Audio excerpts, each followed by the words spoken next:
Custo de vida, emprego e desemprego, cesta básica, tarifas públicas, salário mínimo. Agora, na Brasil Atual, a análise do DIEESE. Clemente Ganslúcio, diretor técnico do DIEESE. Oi, Clemente, bom dia. Bom dia, Marilu, bom dia, ouvintes. Bom, Clemente, vamos falar aqui do salário mínimo para o ano que vem. Ficou em quanto, hein, Clemente? Olha, ainda não tem uma definição final, porque digamos, o debate ou o encaminhamento legislativo, nesse momento, aprova a Lei de Diretrizes Orçamentárias, a chamada LDO. Nela se definem critérios para a estruturação do orçamento da União, entre eles o salário mínimo, pelo efeito que o salário mínimo tem sobre várias contas do orçamento da União, por exemplo, a Previdência Social, a Assistência Social, Seguro-Desemprego e tantos outros benefícios que são vinculados ao salário mínimo. Nesse momento, a proposta que o governo encaminhou para o Congresso Nacional e que nessa semana o Congresso aprovou, em termos de leis que orientarão a estruturação do orçamento para o ano que vem, indica que o salário mínimo somente terá o reajuste pela inflação, a inflação estimada para esse ano, na proposta original encaminhada pelo governo, indicava um salário mínimo de R$1.040, a inflação já vem sendo estimada para valores, para taxas menores, o que vai implicar um valor também, um reajuste menor para o salário mínimo. Nesta semana, a indicação, no momento que foi aprovado a Lei de Diretrizes Orçamentárias, apontava para um salário mínimo de R$1.039. Ontem nós tivemos a divulgação da taxa de inflação para o mês de setembro, que foi, em termos de inflação oficial, a menor nos últimos 20 anos, com uma taxa negativa, portanto, deflação, queda na média geral dos preços, indicando uma inflação no ano menor do que a estimada, muito provavelmente trazendo para o salário mínimo também um reajuste menor, o que poderá significar que em 1º de janeiro o salário mínimo terá um valor talvez inferior a R$1.039. É sempre bom lembrar, ouvinte, que o salário mínimo, instituído em 1934, renovado em 46, renovado na Constituição de 88, afirma que o salário mínimo deve ter um valor correspondente à capacidade econômica para sustentar despesas como alimentação, educação, saúde, lazer, vestuário, higiene, transporte, previdência social, e prevê também a Constituição reajustes periódicos. As centrais sindicais trabalharam uma mobilização nacional desde 2004, fecharam um acordo na época com o governo Lula para a instituição da política de valorização do salário mínimo, que fez com que o salário mínimo crescesse em termos de capacidade econômica e saísse de um poder de compra muito baixo, ampliando, tendo um aumento real de mais de 74%.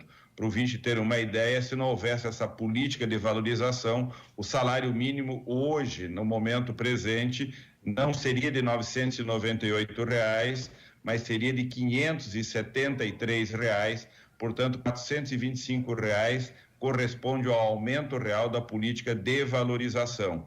Nesse momento, a LDO indica que essa política de valorização não continuará acontecendo, portanto, é como se o governo congelasse o valor do salário mínimo em R$998.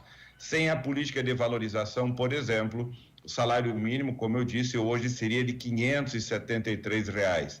É nessa toada que o governo pretende manter, nesse momento, a política de reajuste do salário mínimo sem o aumento real, e é muito importante que haja uma mobilização, que o movimento sindical atue especialmente no Congresso Nacional nesse momento, porque há também no Congresso Nacional um projeto de lei, uma proposta, iniciativa de alguns senadores, o senador Humberto Costa, Jacques Wagner, o Prates, o Paulo Paim, o Pedro Rocha, o Rogério Carvalho, todos senadores do PT de vários estados da região Norte e Nordeste, que propõe um projeto de lei, a projeto de lei número 605 de 2019, para a manutenção da política de valorização do salário mínimo para o período de 2020 a 2023.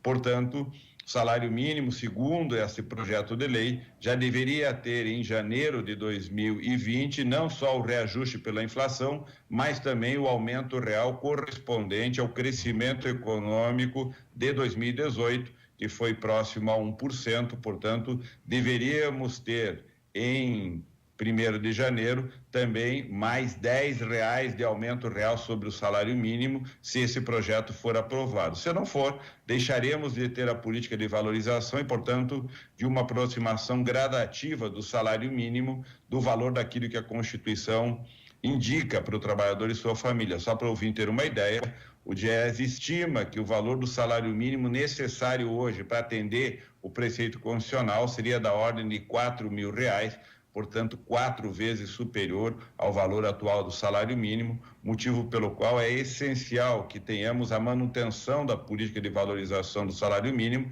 e não sua interrupção, como propõe nesse momento o governo Bolsonaro. Perfeito, Marilu. tá bem distante do ideal, né? Esse salário mínimo, como você bem disse, né, Clemente? Seriam necessários R$ 4.000 para a família. E ainda sem a valorização, né? Cada vez menos dinheiro no bolso do povo. Vamos ver se esse projeto é aprovado, mas é difícil também, né?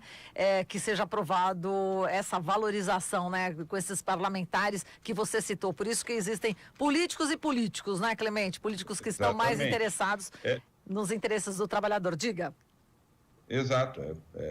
É difícil, mas não é impossível. Ou seja, uma atuação Sim. continuada, você não consegue nesse momento, no momento seguinte. Ou seja, nós temos que manter a pressão, a atuação, no sentido de demandar que o governo, ou o executivo, ou o legislativo, nesse caso principalmente o legislativo, atue no sentido de renovar a política de valorização do salário mínimo e que essa renovação permita essa caminhada, ainda que lenta, mas uma caminhada no sentido de, em algum momento, a economia brasileira reunir as condições para oferecer esse salário mínimo. A política de valorização mostrou que é possível que esse crescimento aumente o poder de compra do salário, esse crescimento possa ser suportado pela economia e com isso tenhamos não só um salário melhor, mas também uma economia que com um salário melhor tem uma dinâmica virtuosa em termos de crescimento e de produção de justiça social. É isso aí, Clemente. Muito obrigada aqui pela sua participação. Forte abraço. Um abraço, até amanhã. Até amanhã. Falamos com Clemente Ganslúcio, diretor técnico do DIEESE.